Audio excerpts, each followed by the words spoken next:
So today I'm going to discuss dependent clause. As we all know that a complete sentence is generally made up of two clauses.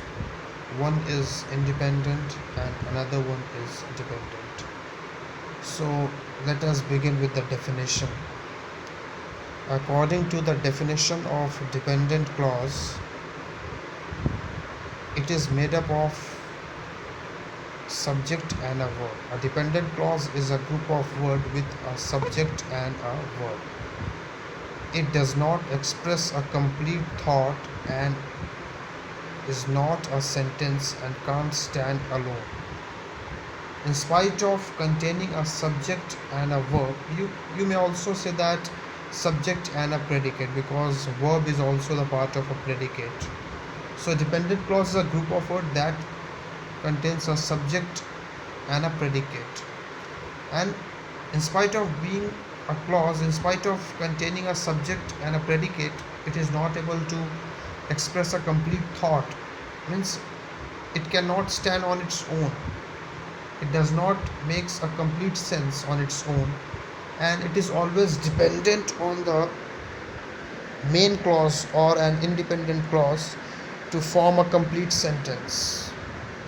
As the name of the clause suggests, it is always dependent on the independent clause to form a complete meaning. It provides an additional information to the sentence. And one more important thing that we need to notice is dependent clause always either begins with a subordinate conjunction or a relative pronoun. It always begins either with a subordinate conjunction or a relative pronoun. See, subordinate conjunction and relative pronoun are two different things. So don't get confused regarding their use. These two are two different things. Now, what is subordinate conjunction? Subordinate conjunction is a word that connects or joins an independent clause with an subordinate clause or a dependent clause. So subordinate conjunction joins the independent clause with a dependent clause. Subordinate conjunction is always present at the beginning of a dependent clause. Some of the examples are given below.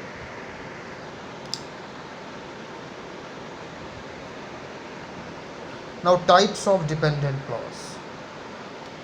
Dependent clause are generally of three types: noun clause, adjective clause, and adverb clause. Now, what is noun clause?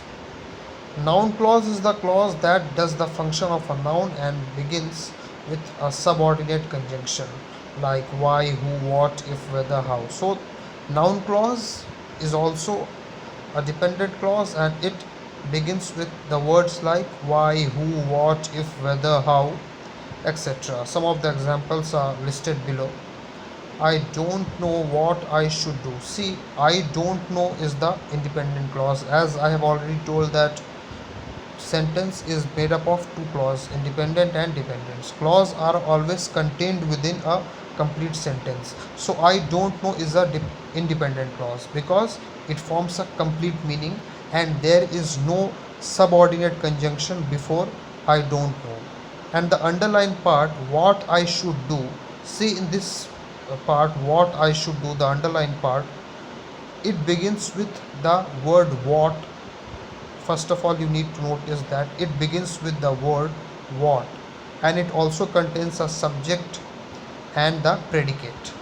First of all, it begins with the word what and it also contains the subject and the predicate. So what is acting as a subordinate conjunction. Next is he knows why I failed in the exam. He knows, it is quite clear that it is a independent clause. And why I failed in the exam, it begins with the word why and it contains the subject I and the predicate failed in the exam. So it is a dependent clause. Similarly, I know if the result is positive or negative. I know is the independent clause. If the result is positive or negative is the dependent clause. Now, adjective clause. Adjective clause does the function of an adjective in a sentence.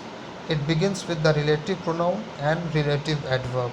So the relative pronoun with which the adjective clause begins are who, whom, that, whose, which, and relative adverb with which the adjective clause begins are why, where, and when. So we should always keep in mind that relative adjective clause always begins with relative pronoun and relative adverb.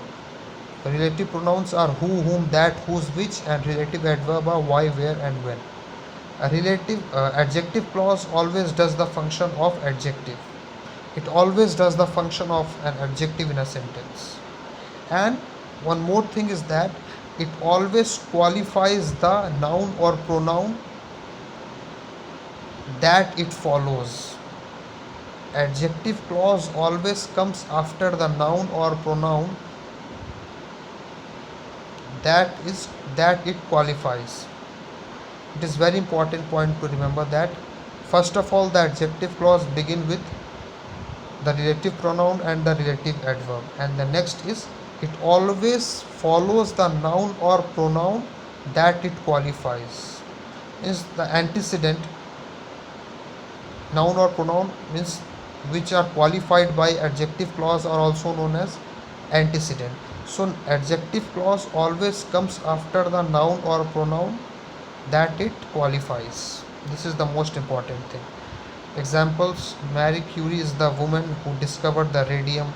This is the house which Jack built. See, this is the house which Jack built. In this sentence, which Jack built.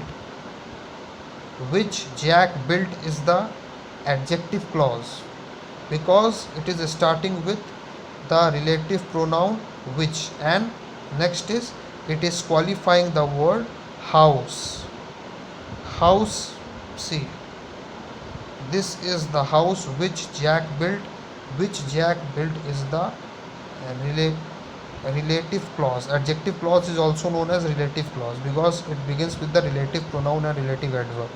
So which Jack built in this sentence, which Jack built in this part of this sentence, which is the relative pronoun and which Jack built is the adjective clause, and house is the word which is being qualified by the adjective clause. This is George whom you met at your house. This is George. See, George is the antecedent and whom you met at your house last year is the adjective clause. Why? Because it is starting with the relative pronoun whom and it is also qualifying the antecedent George.